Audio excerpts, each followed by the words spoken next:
very commendable things about China, the US got mad. And one of the senators actually told Congress that they needed to review the relationship between Kenya and the United States based on the statements that had been made by President William Ruto. So there's something that is happening in Africa that we're going to look at. Plus, Wamunyoro launched his political party yesterday, and we're going to see now. We officially have two people who have already declared 2027. We know Matiang'i is in the Kalonzo, kuna maneno naiva, but we'll be talking about that. But first, I think let's look at the renaissance that is happening in Africa. It's getting quite a number of people excited and getting the West very jittery. Because as far as I'm concerned, Western countries are poor. They just depend on African raw material to become what they are. Give you an example. Burkina Faso has uranium. France was mining the uranium and taking it to their country and paying Burkina Faso $1 billion every year. Ibrahim Traore comes in, stops all that mambo jumbo, and says uranium is going to be bought at the market price. Now, because it's being bought at market price, Burkina Faso is making $28 billion every year from uranium. Let's not even go to gold. And now people are starting to think we need to break away from this imperialism. Your thoughts? Yes, Fred, thank you so much this morning, at least for having me. What's happening across Africa, to me, is a good thing. And it's good that the revolution is being brought up by a young generation. You know, for the very longest time, Africa has been the richest and the poorest continent in the world. So it is just high time. It's such a contradiction. You're the richest yet and the poorest. Yeah. You know, Africa is the richest in terms of mineral resources that are found in Africa, and are the poorest in the terms that they almost depend on the foreign countries for their own maintenance. If you look at African country, nearly all of them have got a debt with another country altogether. True. So if now it's time now, Africa have to wake up and realize what they have and the value of what they have. So to me, it's a good thing. So that by the end of the day, we don't become slaves to some Western countries, the way it has been with this old generation. And if this thing cut across the generation, it's a very positive revolution. The noise coming from the Western country is that they've realized that these guys are no longer fools the way they thought they are.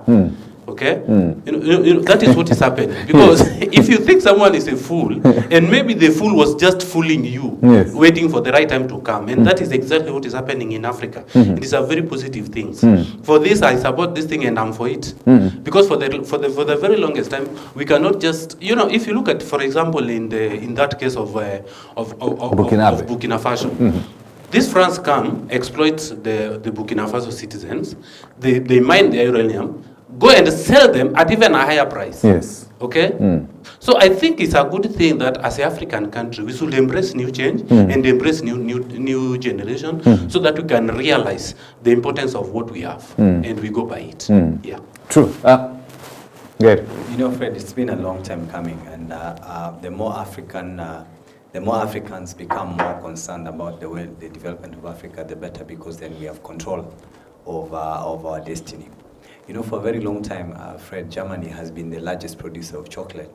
You know, where yet it has no... And Switzerland. Absolutely, but Germany is bigger. It's the largest producer of chocolate. And but it has no cocoa fields anywhere around it. You understand? That's ridiculous. It's just immoral. Yes, absolutely. You know, the same way Nestle comes from the UK and into Kiambu. Gets the coffee from the mountain, takes it by ship back to Europe. They're able to mill it, pack it as Nescafe, and then send it back. And then me and my brother here, we go to the supermarket and buy it as Nescafe. And even at a higher price. Yes. At a higher price. This is coffee that has traveled across the world. Yeah, and it's- it's yes. still unaffordable. And coming back to It's an affordable to Kenyans, Absolutely. and it's grown here. It's right here. It's a challenge. I've always said leadership, but as well as exploitation from foreign companies, from foreign countries. And that's why when you have an example like that one of France, France has completely exploited most of its colonies in many ways when it comes to minerals.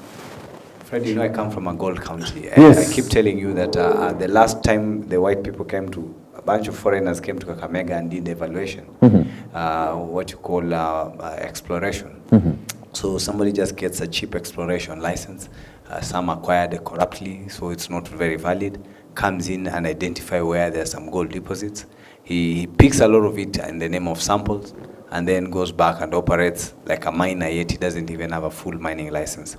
And then they value our gold. And he's still mining. Absolutely. And then they... And he's still mining right now as we talk. Yeah. And He's mining illegally in Kakamega, exporting and taking away money from our country. We have a mining cabinet secretary. We have a government in place. And all these things just been... The late great President Magufuli realized that his country is being conned. So one day he just showed up at the port and then said, let me see the containers that are being taken out by one of the leading mining companies there to just do a random check. Yes. Openly, they opened the container on live TV. Yes. The president was there. And they started getting the details. 40-feet container full of what they were calling dust. Understand? Tanzanite. You know, their main product. They were exporting dust. They're saying this is just dust that we got from the oil. We're just using it as scrap material. You know, something like that. They send me the government chemist guys and let's sample what is inside here. They realized half of the container was full of Tanzanite. Half the container The container they opened. It was live. It's on YouTube. Yes. He wasn't playing. It was done right there. Yes. And that was the day he banned the business of foreigners mining in Tanzania. He said they degazetted the initial government policy that allowed anybody to just come and buy a licensing, a corrupt license, and then get into mining. He said the business of mining shall be the government of Tanzania. And anybody else who wants to help us becomes a partner. When we sell, we share 50-50, whatever we take to the market. I hope the current president maintained the same. I'm telling you, he said 50-50 is what we are selling our product. But it must be complete when it lives here. So, meaning it has to be processed here as a complete product. And then we sell it to the international market at the market price at 50-50. Yes. They raised, and before even he did that, he then revalued what the company has been declaring as their profits over the last 20-30 years and taxed them because they were never paying taxes. They were doing something called exploration, yet they were mining. So that company almost collapsed. They had to send the Prime Minister of Canada to come in to TZ to speak to the president, and they accept to pay the almost $2-3 billion as owed taxes from even the previous operation before they receive their new license, and then now begin the new. President Magufuli was a patriot, and he knew it. In our county in Kakamega, they valued our gold at about $3 billion. $3 billion today. They're saying $3 billion. That, if you know, that is sufficient to pay our loan, the national debt. The value of and even not our budget for the gold, the gold in at Kakamega. least 5 years. And that's Kakamega alone. But listen, there's another twist to it. That's just 30% of the valuation because it's actually $1 trillion. What? It's $10 billion. $10 billion. They undervalue it so that then they can sell it cheap. You know, they can acquire, pay taxes and money at a cheaper price. So because you declare the pricing of the product so that the VAT and other taxes can come into play. $10 billion. Absolutely. And so we have a governor. I don't know who gave us this governor.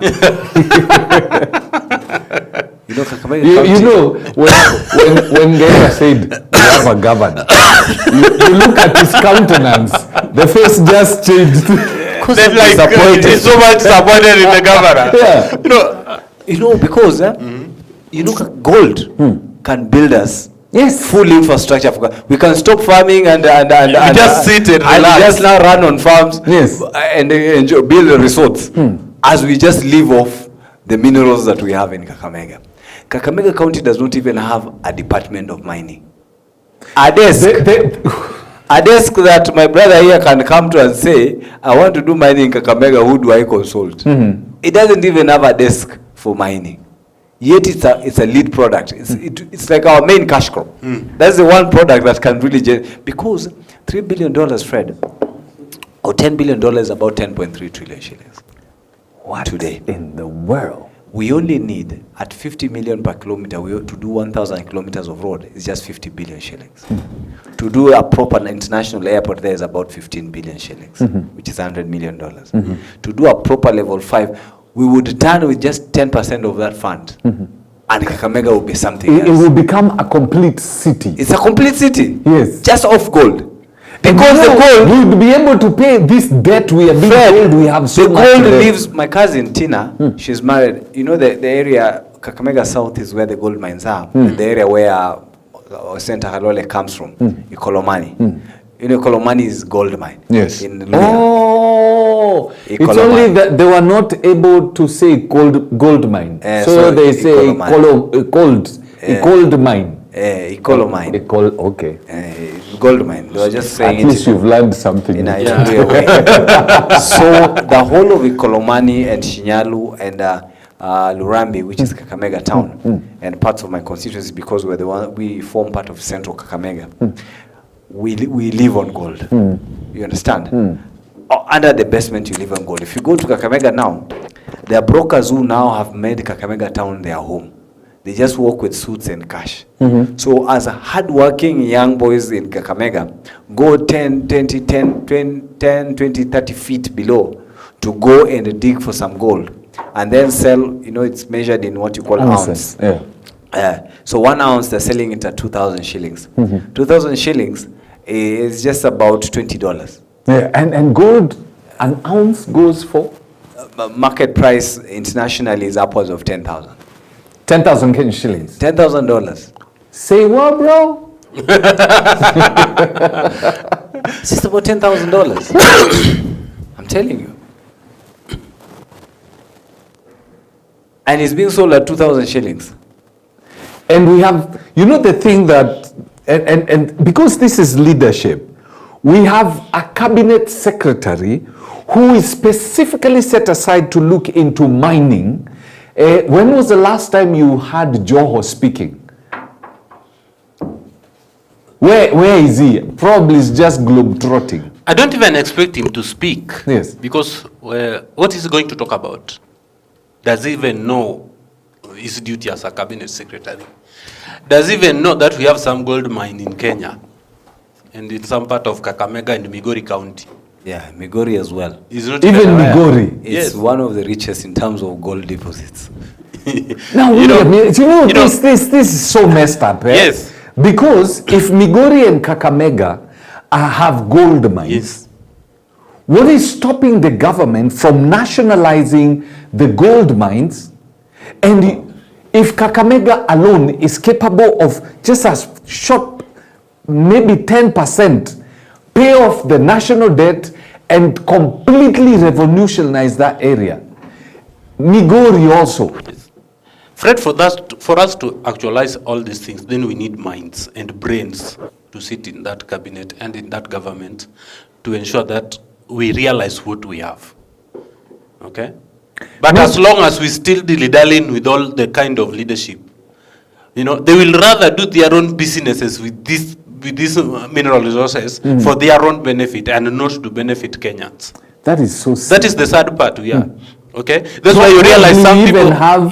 We even have them operating... Of course, I won't say that they doesn't know. Yes. Because, let's say for instance, I cannot be believed that the governor of Kakamega doesn't know that there is gold mine in Kakamega. Yes. He knows it's a profession. Okay. One day in Kakamega, Fred, I can take you to go. It's something they do every day. Yes. And even in Migori County, they do it like every day.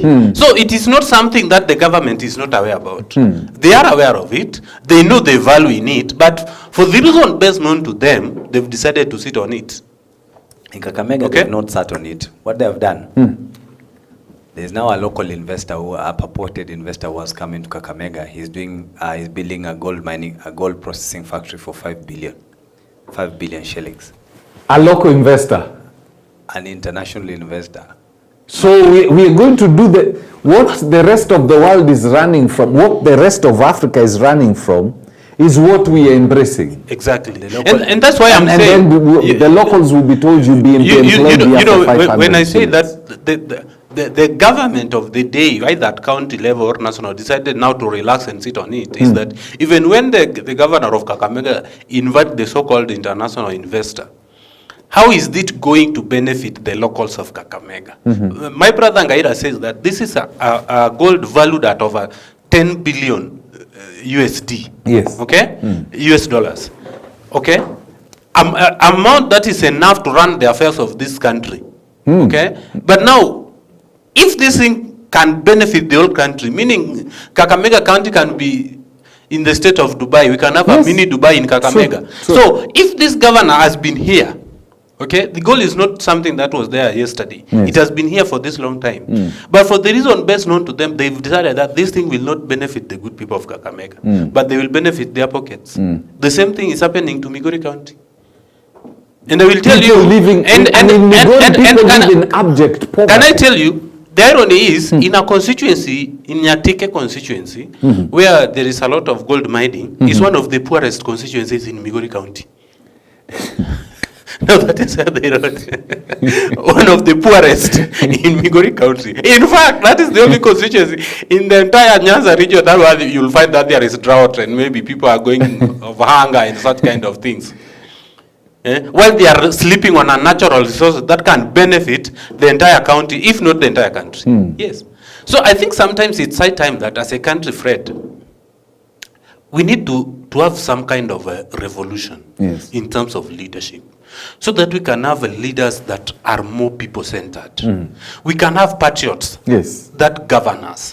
Like my brother here said, when the late President Magufuli became the president of Tanzania, his main focus was not luxurious life, was not even traveling out the country. But he came into power with one mind: let's make my country and my people comfortable. And he did everything within his powers. But here we have a country whereby when the president is sworn in, give him 1 week, then you'll start traveling abroad, making unseen deals. So I think it is high time that as a country, we think of our country first and we have some kind of revolution, so that at least we can even join other African country in the revolution and realize that whatever we have in terms of natural resources benefits us. And you know, look at, for example, just before you comment, look at what is happening in Burkina Faso. As we speak today, the people of Burkina Faso are trying to reap the fruits of their natural resources. And President Traore has not been there for long. Okay? So we just need to change our mind. This guy has been in office for less than 5 years, if I'm not wrong. Okay?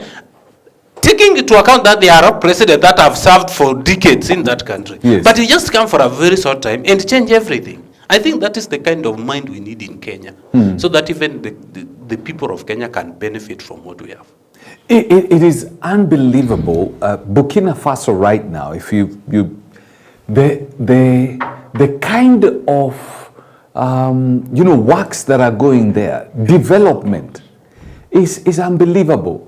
I mean, they used to import tomatoes. The government has set up a tomato processing company that is now, and they're producing tomato. They don't have to import. Kenya is importing toothpicks. Toothpicks. We're importing. He has set up, right now, they've actually come up with an electric car. Homegrown. They are doing a train. This guy, just one decision, kick the French and Americans out, has and changing the policy on how they deal with their resources, has changed the fortune of his country. And it's happening in Burkina Faso, Niger, Mali, Ghana. The president is Mahama. John Mahama. John Mahama passed a law. There is no foreigner who's going to deal with gold like now what you have in Kakamega like that. You have to go through a board. You buy it through that board and it's sold at market value. it doesn't take a bright person to do that. Fred. But it takes a patriot to do that. A patriot. Of course, it doesn't take a brighter person. You don't even need to go to school to do that. Yes. But what you need to do is just to be a patriot. You have to love country. Yeah. You just love your country. Yes. And trust me, the moment we have that person who loves his or her country, we are sorted. Yes. Fred, you know, I've taken time over the years to research on the successes of the Asian tigers. Yes. The countries in the Middle East, Asia, which came up in the last 20, 30 years, and how did they get to where they got to? And then in this case, I'm talking of China, and then of course South Korea, Japan, Singapore, and Japan to some extent. For a very long time, Fred, and Japan is a country that I would love us to emulate, is that for a very long time it was the second largest economy after the US. And it's only just the other day when China was able to come in between, so it's the third largest economy, and Germany as well. When you look at those countries, particularly the Asian tigers, you realize that things changed the day they got leaders who meant business. Yes. Things really changed because they got leaders that truly wanted to see their country succeed. Just like when you're a father and you want your kids to succeed. So you go over and above on certain issues to ensure that I get them good education, get them good exposure. If I'm privileged to get them into jobs, you're really trying to ensure that these people succeed. You understand? So that's how they took their countries. They took their countries as their sons. And that's why Lee Kuan Yew said for him to be able to run that country successfully, he had to make some very difficult decisions, especially at the time when they split with Malaysia, because we're part of one country. And there's actually an actual footage the day they went separate ways, and now he became the Prime Minister of Singapore. The guy was shedding tears. It was on live TV on news conference. And you can see him saying there, we will make it. A real footage, not an acted one. Yes. And from there onwards, he looked at the country and said, we just have a small country, it's less than 600 kilometers squared, just like the size of Nairobi. It has a population of less than 1 million. We don't have huge tracts of land.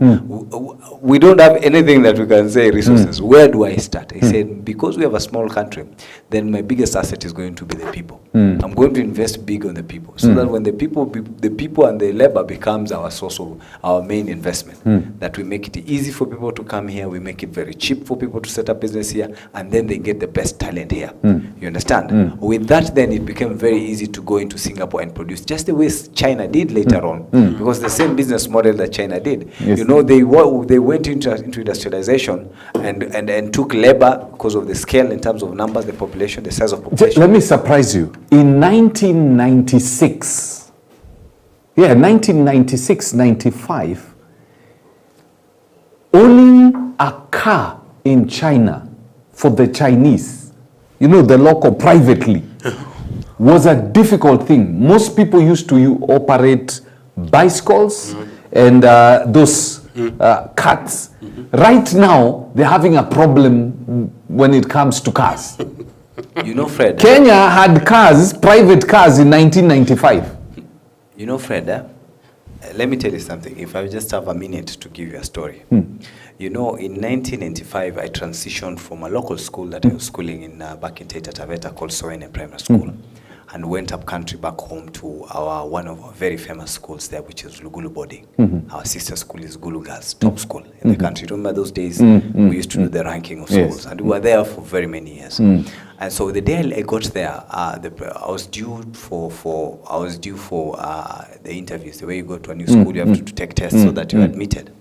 And I likely found the principal, the day I was going to take my test, the principal, who was the headmistress then, happened to be an old friend of my grandmother who had been a long time nurse in the missionary hospital just next there. And most of the students were treated across there. So her and the principal, they went way back, 10, 20, 30 years, because they were age mates at that particular time. So I didn't really get to do the interviews because the lady just looked at my papers and she thought I had performed well in the previous school.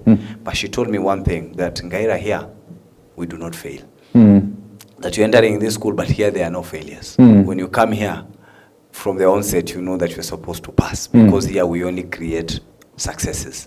So from the day one, it sinks into your mind that where you're coming in, people don't play. And so, and the institution itself, in terms of credibility, you always knew that if you're going to this school, because most of us left either from our school, you either went to Alliance, to Mangu, or our local top provincial school, Friends School, Kamsinga, or Chesamis. So we only, if you sleep because of capacity, because they can't admit Even if all of us get A's, they can't take us all of us to Alliance. There's also some rationing because people are coming from elsewhere. That would be the only factor that would make us not to flood that school. So some then would have to look for other options. And that was our case. And this is why they succeeded, Fred. When we got to Standard 8 and we were due for KCPE, which is the year when you're sitting your examinations, what used to happen in that particular school is that in the first term, they used to squeeze our calendar into a full week program. Meaning, you have the normal working school classes of 8 to 5 like in the other schools. But then they adjust into the morning preps and the evening preps into class sessions. Then they adjust the weekends, Saturdays and weekends into class sessions. You understand? So in the morning before my brother Wasonga leaves his village father's home to come to school, we've already done 2 lessons. By the time he lands at 7, we are having breakfast. In the evening, when he's still at home doing some village stuff, we are doing another lesson. You understand? 2 classes. Weekends, when he's at home playing football, as we wake up for breakfast and then go into class to midday. Those are 4 classes. Then we come back in the evening for evening classes. At 10, we used to have something called academic tea. And this is primary school. You understand? So, first term, we are done with the business of the entire curriculum for the year. The syllabus is done. The syllabus is done. You understand? That's 1. 2, when we get to second term, we get into an exam mode because we used to do something called district mock. The older people will know that. So what we would do is they used to classify the week into 2. Tuesday, Wednesday, and Thursdays, because it was the old system. I did the old system. So we had 7, 8 subjects. Then they grade 7. Tuesday, Wednesday, and Thursdays were exam days. Fridays was when they used to do the markings. Markings were done by junior students. So by junior students. Remember it was ABC. So as a teacher, you collect the 100 papers, you go to a lower class, you give everybody, you read the answers, and in 30 minutes, you've marked all the papers, and they are graded. You understand? In the evening, you come and everybody is receiving only 7 results. You understand? In the room. They just go English, everybody has his papers. Then you get a report, a notebook, you write your marks. English, 72%. They do that for the 7 subjects. So by 9 p.m., we have a full results. And we were doing it, the 10 weeks that we had in second term were from 10 top districts in the country. So this week we'll do Bomet district. Next week, Nakuru district. Next week, Murang'a district. So by the time we do 10 weeks, we've done all the district mocks around the country. So we've done the exam more than 10, 15 times. You understand? Turn it down. Should have been taken. Listen, let me tell you. Fred, third term would come now and start doing KCPE from week 1. Week 1 would do KCPE 1989. You know your results on Friday. Week 2 we do KCPE 1990. You don't have Friday's exam. So by the time it go to a year, we're done KCPE 10, 12 times. So that you see a question is just a normal thing. There was no failure in that year. We were 107 students. The last student got 354 marks. She passed. She was a lady. She passed. You understand? Yes. I am saying success is engineered. Yes. It doesn't happen. It just doesn't happen. So those countries that succeeded like Singapore and Malaysia is because they got leaders who truly want to do it. Fred, today, I'm telling you, if this president means business, he has to do first thing, make sure the country is efficient, that he runs a lean and efficient government. So the issues of a bloated cabinet, a bloated State Department, bloated idle parastatals can be dealt with one presidential order. You understand? One executive order. And you shift from 58 State Departments to 20. The way it was conceived by the Constitution. You see the reason why we had 20 ministries, 22 ministries. We spent months of research to ask ourselves globally, what are the necessary departments that we need for our government to operate? You understand? At extreme levels. That's why we ended up with 15 basic departments. Department of Agriculture, Education, Health, Defense, the key ones. There were about 15. Then they said we might need 5 extra social services, social services ministries like Department of Justice, those kind of things. So a maximum of 20 was after a very long research of what we need, because we were aware that we have now devolved our government system. There are functions that do not need to be repeated at the county level. So we did not need to have the ministries. For example, today as we speak, we do not need to have the Ministry of SMEs and Cooperatives. That's a function of agriculture. We do not need to have the Ministry of Water and Irrigation. irrigation. That's a function of agriculture. We don't need to have the Ministry of Environment and Conservation. That's part of tourism and wildlife. So there's already 5 or 6 ministries that we absolutely do not need them. You understand? We don't need the Department of mining and blue economy, because it's part of a Department of Trade and Industrialization, because mining and blue economy is just a sector. You don't need to have a whole ministry for it. You understand? There are directors who do it. But since we have ministries running such functions, we then have a lot of idle public servants who just go to work to just read newspapers and go home. True. Because most of their jobs have been worked on. I'm seeing time going. I want to bring Rigiji. He launched his party yesterday. Yeah. What is the significance of all this? Nothing. None, absolutely none. You know. Interesting. I didn't see any, because political parties in this country has been used as a tool to fuel tribalism and to market it to the core. Instead of us going for leadership, instead for us going for solutions, like we were saying, when we form political parties, do we form political parties for the interest of the people or for the interest of the same people? If you look at those who are in that party, of course, it's democratic right to form a political party. Now that we are in a multi-party state, and I congratulate him for that. But there is no any significant thing that party will change to the system we have. If you look at the people around Rigathi Gachagua, you know, the political class we are having now have mastered that story of same monkey, different forest. And this is not good for this country. These people keep on changing the party. I don't know where we got in this mind that when leaders change political parties, then they now change their character. Fred, if you change your clothes, will you change being Fred? You're the same old.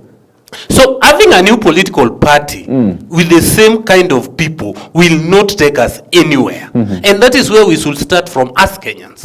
Look at those who are in that political party. We have Muturi, the like of Ketu Waruguru, this guy, Malala. Okay, if I look at those who are sitting on the bench, some of them were serving senators, like the senator of Kajiado, who has failed in his oversight role, now walking around with Rigathi Gachagua, the MP for Kajiado North. Yes. Today, as I'm speaking to you today, the people of Kajiado North, specifically in Rongai, are demonstrating. Because of bad roads. Yes, there's a road going from Nakel High School to Maini. It's around 2 kilometers, 2.5 kilometers of road. It's even worse than the worst state of a road. You know, you can see. Now, the good MP voted for the people is busy playing a bodyguard to a party leader, to Rigiji, instead of performing his duty. When are we going to have leaders that even if they form a political party, when they come together, they don't come together because to protect whichever interest, their own interest, but to protect the interest of the people. We are just talking about the gold mine. We've seen political parties being formed day in, day out, each and every election year. As we speak, that one is just one of the many political parties that we'll see being launched in the near future. But I'm looking to have that political parties that will focus more on Kenyans, but not bringing those old guards. If we need to have some kind of change and a change of mind, Fred, today I wish Kenyans can reason from my own perspective that we don't need all these people who have always been there. These familiar faces are the problem we are facing at this country. Okay, the main reason Rigathi Gachagua launched that party, I was listening to Rigiji the whole moment. I didn't even listen to him trying even to offer some kind of solution. These people come together to form a political party, like the Rigathi Gachagua come to form a political party with one thing in mind, one term. So, you know, it's a business entity. Exactly. Yes. You cannot form a party and start telling people one term. Huyu lazima tumtoe. Is that our problem? Okay? If you are going to form a political party, tell us what you are going to do different from what these guys are doing. Then we'll buy that idea. You cannot form a political party. And as we said here last Friday, President Ruto was voted in not because people loved him, but it was voted in because of hate. We hate him. Those who voted for him. Say that. Hated Raila Odinga and Uhuru Kenyatta. So they voted Ruto out of hate. Not that we love him, but because we hate the other guy, now we have to. He has no merits even by the time we were voted him in. We know very well that this guy is not going to perform. Yes. But because we allow our emotions and our hatred and tribalism to overcome our reasons of thinking, we decided to vote him in. And the same thing, if not care is taken, is going to repeat itself in 2027. Today, we'll vote out Ruto and bring in somebody simply because people hate him. Exactly. Yes. Can you imagine? Let us vote. From where is it, Fred? Okay, and I don't belong to either of this camp. Yes. Because from where I sit, I've never seen anything good coming out of either of them. Even from this, You've never seen anything good coming either from Ruto or from Rigiji or yes, anyone. because they've been here. These guys serve from time of Moi, Yes. and we are still complaining after every 5 years. Yes. So what are the new thing? Even if we give them 100 years, we will not solve anything. If we want to change this country, Yes. my friend, we need to have a new group of new face, And new a political new way of face, thinking. and a new way of thinking. We don't vote because I hate Fred. Yes. I cannot vote Gaira because I hate Fred. No, let me vote Fred because I know Fred stands for something, and what Fred has for the benefit of this country. We need to vote something for as a you said patriot. something very interesting, and maybe this will be a time we need to ask. In your opinion, gentlemen, what does Ruto stand for? I mean, if you say Messi, you know what he's good at. Yes. So when you talk about Kalonzo Musyoka, Raila Odinga, Matiang'i, William Ruto, and Rigiji, what values do they stand for? Their main agenda is just to enrich themselves, and they care less about Kenyans. Okay, these are just the same people. Okay, they are not different. Because let me tell you one thing. At one point, these gentlemen, they both serve a certain government. At one given point, All of them. all of them. And at one point, they were all product of KANU. All of them. Remember, Rigiji was serving as a DO under Moi.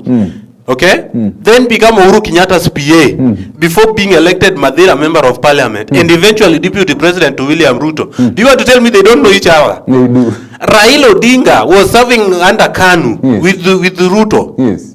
Okay? Yes. Raila formed NDP, later joined KANU, formed Pentagon with Ruto and Musalia. Okay?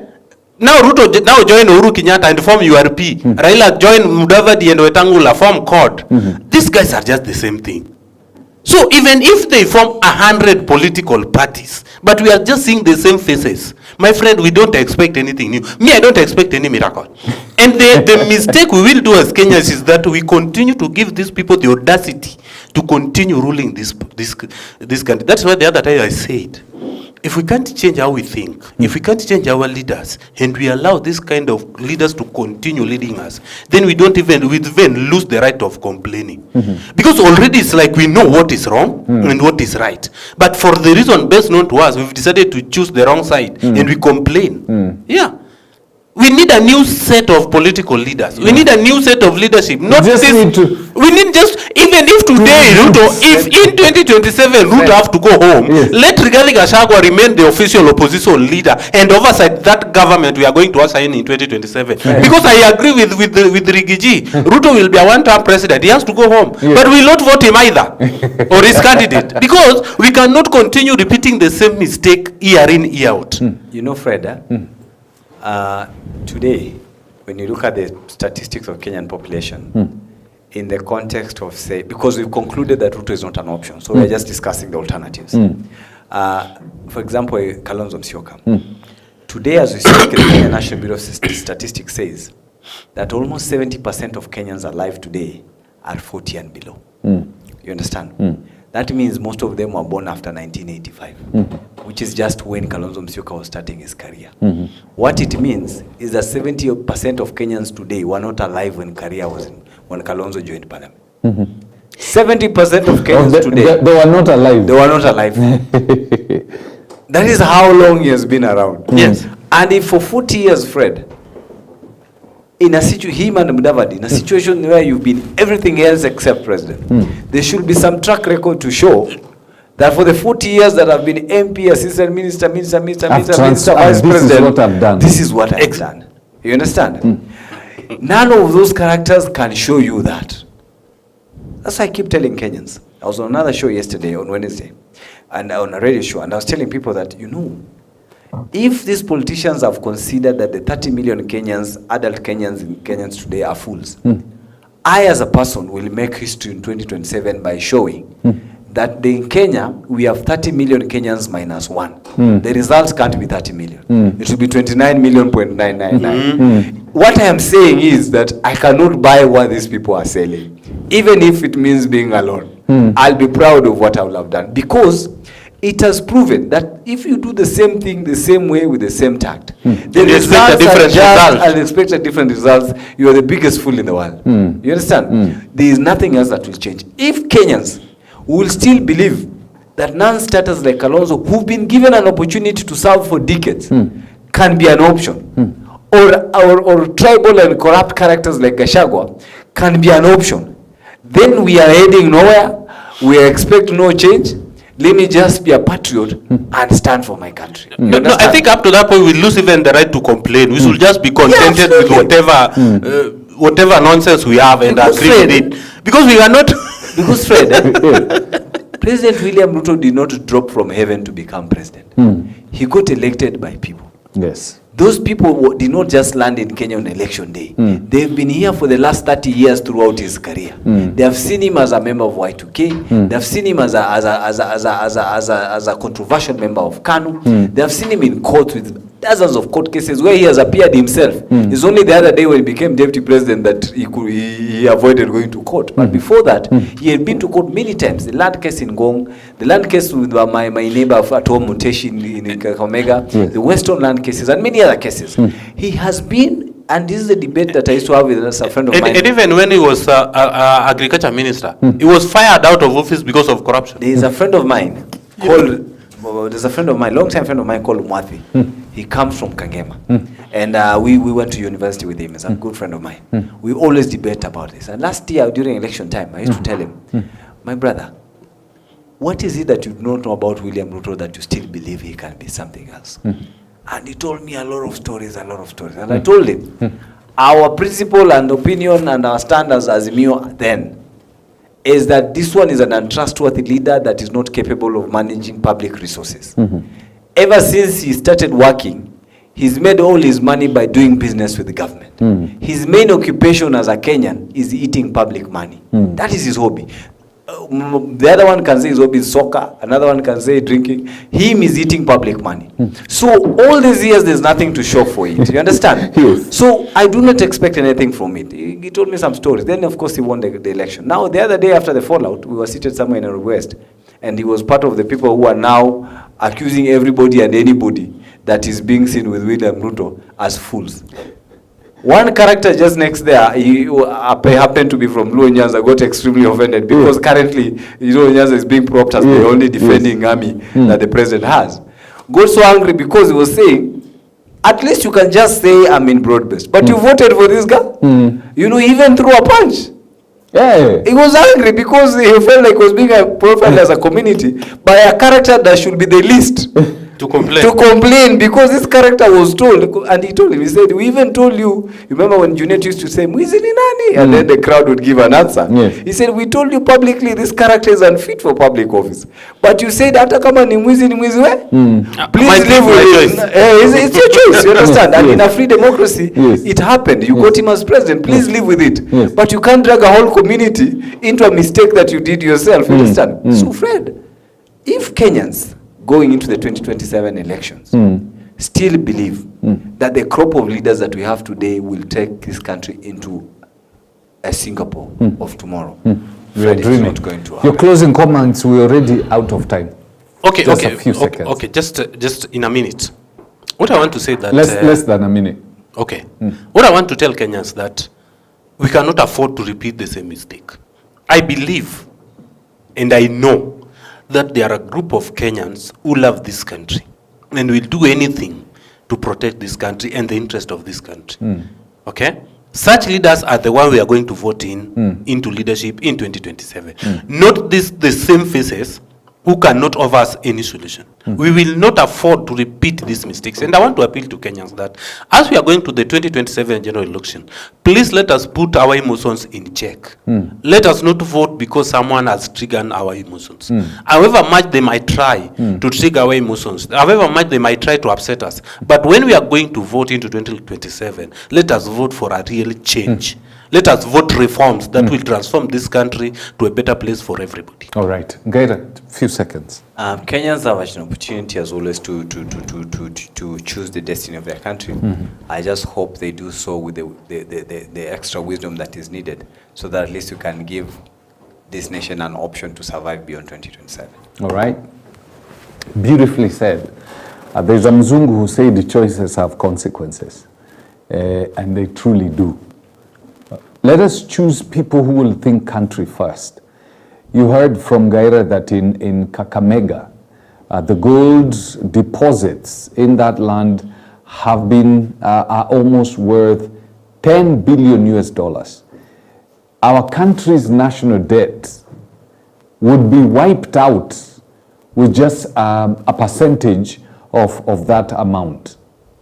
The gold is there, it's being utilized by I don't know who. In Migori, the same thing.